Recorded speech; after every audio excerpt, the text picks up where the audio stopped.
क्या कभी आपने ऐसा सोचा है कि जिस नमक का यूज आप अपने खाने में करते हो, जो नमक आप खाते हो वो बनता कैसे है?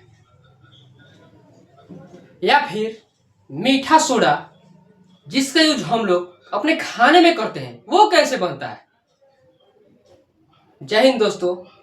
आज के वीडियो में हम आपको विस्तार से बतलाने जा रहे हैं कि प्रयोगशाला में, फैक्ट्री में नमक कैसे बनाया जाता है, मीठा सोडा कैसे बनता है। इन्हीं सारी समस्याओं पर तर्क करने के लिए आज आपको उन्हीं की तरफ हम लिए चल रहे हैं।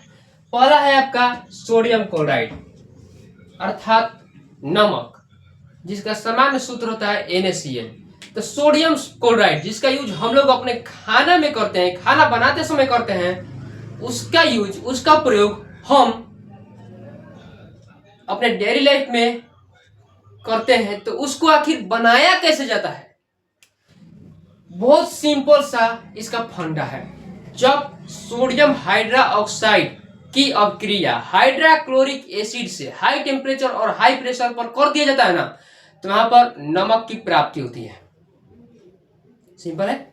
जब सोडियम हाइड्रोक्साइड अर्थात NaOH की अभिक्रिया हाइड्रोक्लोरिक एसिड अर्थात HCl से कराते हैं, तो वहां पर नमक और जल बनता है और उस वक्त हमें नमक प्राप्त होता है, जिसका हम लोग यूज अपने खाने में करते हैं। बहुत सिंपल सा है। इसका रिएक्शन हो गया आपका NaOH अर्थात सोडियम हाइड्रोक्साइड, और इसकी अभिक्रिया जब हम लोग HCl से कराते हैं, तो हाई टेम्परेचर और हाई प्रेशर पर जब इसकी सोडियम हाइड्रोक्साइड की अभिक्रिया हाइड्रोक्लोरिक एसिड से कराते हैं, तब जाकर के हमें NaCl अर्थात नमक की प्राप्ति होता है और साथ में जल। ठीक है। तो जब सोडियम हाइड्रोक्साइड की अभिक्रिया हाइड्रोक्लोरिक एसिड से कराते हैं हाई टेम्परेचर और हाई प्रेशर पर, तब जाकर के हमें नमक की प्राप्ति होता है और साथ ही साथ जल ही बनता है। ठीक है। तो कहीं भी आपसे अगर कोई पूछे कि जिस नमक का यूज हम लोग खाना में करते हैं वो नमक कैसे बनता है, तो याद रखिए सिंपल से इसका फंडा है कि सोडियम हाइड्रोक्साइड की अभिक्रिया हाइड्रोक्लोरिक एसिड से कराते हैं, तो तब जाकर के हमें नमक की प्राप्ति होती है। ठीक है। उसके बाद आप याद रखिए, बात अगर जिक्र करें नमक का, तो नमक प्रयोगशाला में 5% बनता है, बाकी आपका 95% नमक जो है ये समुद्री जल से तैयार किया जाता है। भारत के समुद्री जल को वाष्पीकरण विधि द्वारा अर्थात मेथड बाय वेपराइजेशन के द्वारा 95% समुद्री जल से नमक की प्राप्ति किया जाता है। बाकी बच गया आपका 5%, इसको हम लोग प्रयोगशाला में या फिर वगैरह वगैरह दूसरी कोई विधि से बनाया जाता है। तो ये था आपका सोडियम क्लोराइड अर्थात नमक NaCl। इसका समान सूत्र होता है, नमक का समान सूत्र होता है NaCl। ये आपका सोडियम हाइड्रोक्साइड है, इसके अभिक्रिया जब हाइड्रोक्लोरिक एसिड से करते हैं तब जाकर के नमक अर्थात NaCl की प्राप्ति होती है और साथ में जल बनता है। तो नमक, कभी भी आपसे कोई क्वेश्चन पूछे कि नमक कैसे बनता है, याद रखिए सिंपल सा फंडा है कि सोडियम हाइड्रोक्साइड अर्थात NaOH की अभिक्रिया जब हम HCl से कराते हैं अर्थात हाइड्रोक्लोरिक एसिड से कराते हैं, तब जाकर के हमें नमक की प्राप्ति होती है। अंडरस्टैंड। उसके बाद देखिए ठीक वैसे ही है, अगला आपका दूसरा क्वेश्चन पूछ रहा है आपसे कि सोडियम बाइकार्बोनेट जिसका समान सूत्र होता है NaHCO3, या फिर इसी को घुमा करके पूछता है कि sodium hydrogen carbonate, sodium hydrogen carbonate, या फिर इसको बोल दे मीठा सोडा, या फिर इसको बोल दे खाने वाला सोडा, कैसे बनता है? सोडियम बाइकार्बोनेट या फिर सोडियम हाइड्रोजन कार्बोनेट या फिर मीठा सोडा या फिर खाने वाला सोडा को हम कैसे बनाते हैं? पहला है आपका सोडियम क्लोराइड जिसका समान सूत्र होता है NaCl, और दूसरा हो गया आपका खाने वाला सोडा अर्थात सोडियम बाइकार्बोनेट, या फिर इसी को हम लोग बोलते हैं sodium hydrogen carbonate, sodium hydrogen carbonate, या फिर मीठा सोडा या फिर खाने का सोडा। कैसे बनता है प्रयोगशाला में? सिंपल सा फंडा है, इसको हम लोग अमोनिया साल्वे विधि से बनाते हैं। कैसे? NaCl की अभिक्रिया H2O प्लस CO2 और प्लस NH3 अर्थात अमोनिया से कराते हैं तो जा करके हमें प्राप्त होता है NaHCO3 और प्लस NH4Cl। देखिए इसका ये रिएक्शन हो गया आपका, सबको दिख रहा है।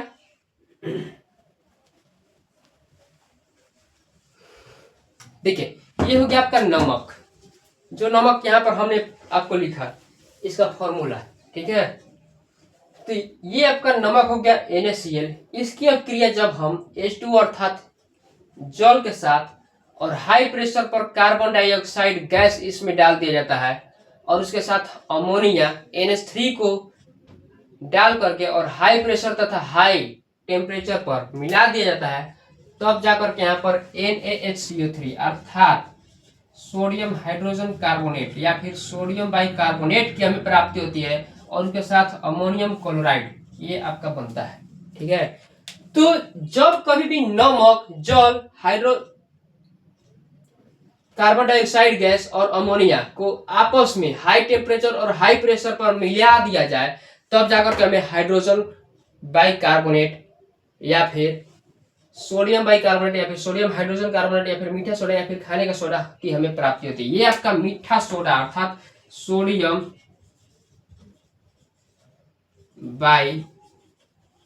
बाइकार्बोनेट है और इसकी प्राप्ति हमें होती है, उस विधि का नाम है अमोनियम साल्वे विधि, ठीक है। याद रखिए कि सोडियम बाइकार्बोनेट की प्राप्ति हमें कैसे होती है, तो जब नमक, जल, कार्बन डाइऑक्साइड गैस और अमोनिया को हाई टेम्परेचर और हाई प्रेशर पर मिला दिया जाता है, तब जाकर के हमें सोडियम बाइकार्बोनेट अर्थात NaHCO3 की प्राप्ति होती है और साथ में आपका अमोनियम क्लोराइड भी बनता है। अंडरस्टैंड।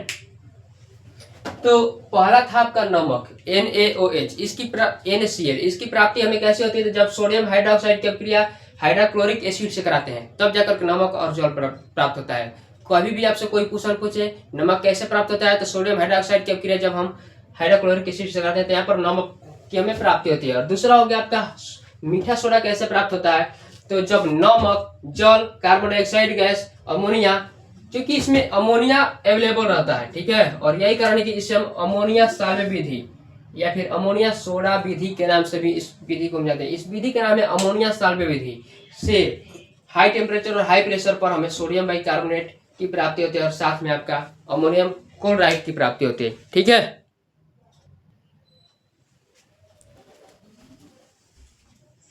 उसके बाद अगला टॉपिक है इससे रिलेटेड सोडियम कार्बोनेट या धोन सोडा किसको बोलेंगे, कैसे प्राप्त होगा। धोन सोडा का यूज आप लोग जानते हो डिटर्जेंट अर्थात ड्रेस को साफ करने में, कपड़ा को साफ करने के लिए हम इसका यूज करते हैं, ठीक है। धोन सोडा को प्रयोगशाला में, फैक्ट्री में बनाया कैसे जाता है, इस तथ्य को हम आपको बता रहे हैं। देखिए कुछ भी नहीं, ये भी आपका अमोनिया साल्वे विधि या फिर सोडा विधि के द्वारा ही प्राप्त होता है। करते क्या है कि आप जानते हो कि NaCl plus sodium chloride, carbon dioxide gas, जल और अमोनिया जब आपस में हाई टेम्परेचर और हाई प्रेशर पर मिलते हैं तो यहाँ से बनता है NaHCO3 प्लस NH4Cl। अर्थात अमोनिया साल्वे विधि के द्वारा आप जानते हो कि नमक, खाने का नमक, कार्बन डाइऑक्साइड गैस, जल और अमोनिया को हाई टेम्परेचर और हाई प्रेशर पर जब हम इसकी क्रिया कराते हैं, रिएक्शन कराते हैं, तो सोडियम हाइड्रोजन कार्बोनेट या फिर सोडियम बाइकार्बोनेट की प्राप्ति होती है और साथ में आपका अमोनियम क्लोराइड बनता है। और फिर इसी सोडियम हाइड्रोजन कार्बोनेट NaHCO3 की क्रिया जब हाई टेम्परेचर और हाई प्रेशर पर करते हैं तो यहाँ से Na2CO3 की हमें प्राप्ति होती है और साथ में जल, कार्बन डाइऑक्साइड गैस, ठीक है। तो Na2CO3 कब हमें प्राप्त होगा, जब मीठा सोडा को हाई टेम्परेचर और हाई प्रेशर पर हम तोड़ेंगे। जब मीठे सोडे को हाई टेम्परेचर और हाई प्रेशर पर इससे प्रवाहित करेंगे, उष्मा, ये हीट है, उष्मा की प्रवाहित करेंगे इससे, तब जाकर के हमें सोडियम कार्बोनेट अर्थात Na2CO3 की प्राप्ति होगी और साथ में जल, ठीक है। ये आप और फिर से ये आपका धोन सोडा रावाकरण का जल कब प्राप्त होगा, जब रवे से इसको प्रवाहित किया जाएगा, ठीक है। तो धोन सोडा अर्थात सोडियम कार्बोनेट की प्राप्ति हमें कैसे होगी, तो इसे हम अमोनियम साल्वेंट विधि या फिर अमोनियम सोडा विधि के नाम से जानते हैं। जब हम सोडियम क्लोराइड की अभिक्रिया जल और कार्बन डाइऑक्साइड गैस तथा अमोनिया गैस को हाई टेम्परेचर और हाई प्रेशर पर ला करके मिला देते हैं, तब वहां से बनता है सोडियम हाइड्रोजन कार्बोनेट या फिर सोडियम बाइकार्बोनेट, और उसके साथ साथ आपका अमोनियम क्लोराइड बनता है। और पुनः मीठे सोडियम अर्थात सोडियम कार्बोनेट की से हम हाई टेम्परेचर और हाई प्रेशर पर ऊष्मा को प्रवाहित करते हैं, तब जाकर के वहां से हमें प्राप्त होता है धोन सोडा अर्थात सोडियम कार्बोनेट। अंडरस्टैंड? कोई डाउट? मीठे सोडे से ही जब हाई टेम्परेचर पर ऊष्मा की प्रवाहित करते हैं तो यहाँ पर सोडियम कार्बोनेट की हमें प्राप्ति होती है। अगला टॉपिक है इससे रिलेटेड विरंजक चूर्ण। अब जानते हो सोडियम कार्बोनेट का यूज हम कहाँ करते हैं, ड्रेस को साफ करने में, कपड़ा को धोने वगैरह में, ठीक है। ठीक वैसा ही आपका विरंजक चूर्ण है। विरंजक चूर्ण कैसे बनता है प्रयोगशाला में, जब बूझा चूना अर्थात CaOH2 की अभिक्रिया क्लोरीन गैस से कराते हैं कितने डिग्री सेल्सियस पर, 40 डिग्री सेल्सियस तापमान पर, तब जाकर के हमें विरंजक चूर्ण अर्थात CaOCl2 की प्राप्ति होती है, ठीक है।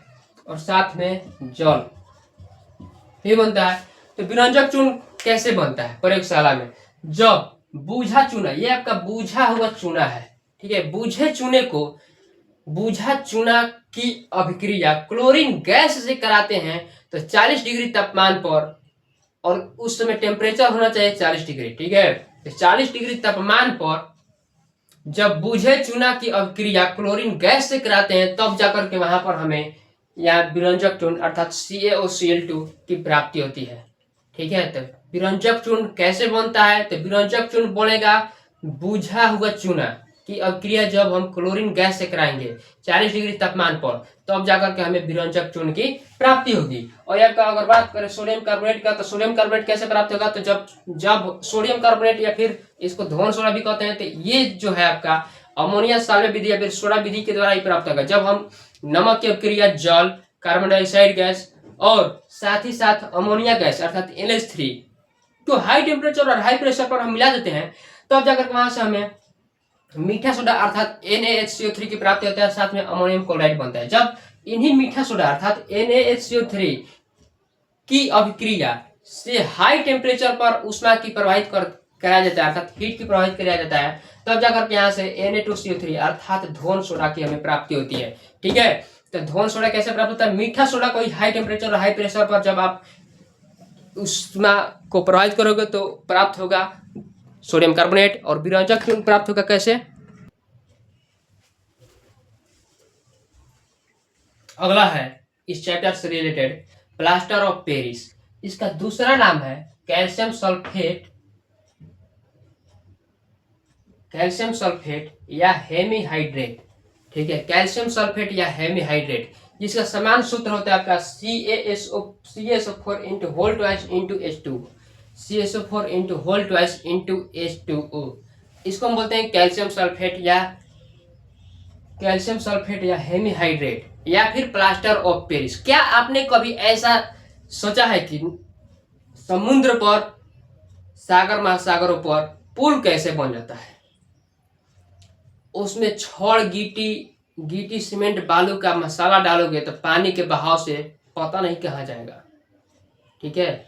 फिर पाया कैसे बनेगा, खंभा कैसे तैयार होगा, पुल कैसे बनेगा समुद्र पर, इन्हीं प्लास्टर ऑफ पेरिस का यूज करके। प्लास्टर ऑफ पेरिस एक ऐसी रासायनिक पदार्थ होती है, केमिकल थिंग्स होती है ना, कि जैसे ही ये पानी के संपर्क में आती है कि ये पत्थर के रूप में चेंज हो जाती है। तो पत्थर के रूप में चेंज हो जाती है पानी से सटते ही, और इसे ही हम बोलते हैं प्लास्टर ऑफ पेरिस। ये बनता कैसे है, प्रयोगशाला में इसको कैसे बनाए जाते हैं, जिप्सम, इसका समान सूत्र रहता है CaSO4 into whole twice, इसको हम लोग बोलते हैं जिप्सम, ठीक है। तो जिप्सम को जब हम 120 डिग्री सेल्सियस तापमान तक गर्म करते हैं, तब जाकर हमें प्लास्टर ऑफ पेरिस की प्राप्ति होती है।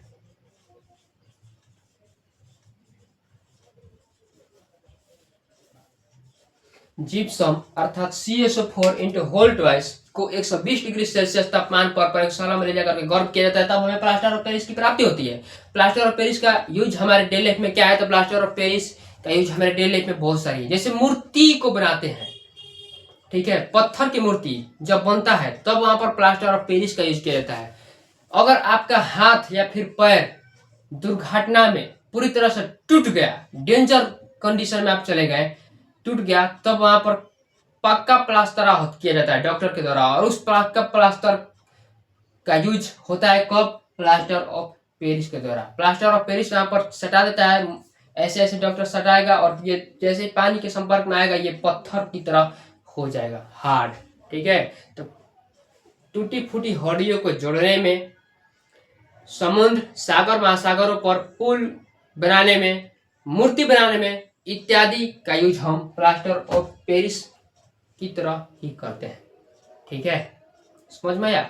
इतना ये था हमारा आज का वीडियो केमिस्ट्री से रिलेटेड। फिर से आपको बता देते हैं कि विरंजक चूर्ण कैसे बनेगा। तो जब बुझे हुए चूने की अपक्रिया क्लोरीन गैस से 40 डिग्री तापमान पर हम कराते हैं, टेम्परेचर 40 डिग्री सेल्सियस होना चाहिए, तब वहां पर ये विरंजक चूर्ण अर्थात CaOCl2 की हमें प्राप्ति होती है। सोडियम कार्बोनेट या फिर धोन सोडा जिसका समान सूत्र Na2CO3 × 10H2 होता है। कैसे प्राप्त होता है? तो जब नमक, कार्बन डाइऑक्साइड गैस, जल और अमोनिया, इसको हम लोग अमोनिया साल्वे विधि या फिर अमोनिया सोडा विधि के नाम से भी जानते हैं, की अभिक्रिया हम कराते हैं, तब हमें मीठा सोडा की प्राप्ति है। और मीठा सोडा को पुनः जिससे हम हाई टेम्परेचर पर उष्मा प्रवाहित करते हैं, तब जाकर हमें प्राप्त होता है सोडियम कार्बोनेट अर्थात Na2CO3। ठीक है, अगर यहाँ से आपका अम्ल, क्षार और लवण अर्थात एसिड बेस एंड साल्ट जो चैप्टर है पूरी तरह से समाप्त होता है। अगर कोई प्रॉब्लम हो तो कमेंट में हमें अवश्य बताएं। Thanks for watching.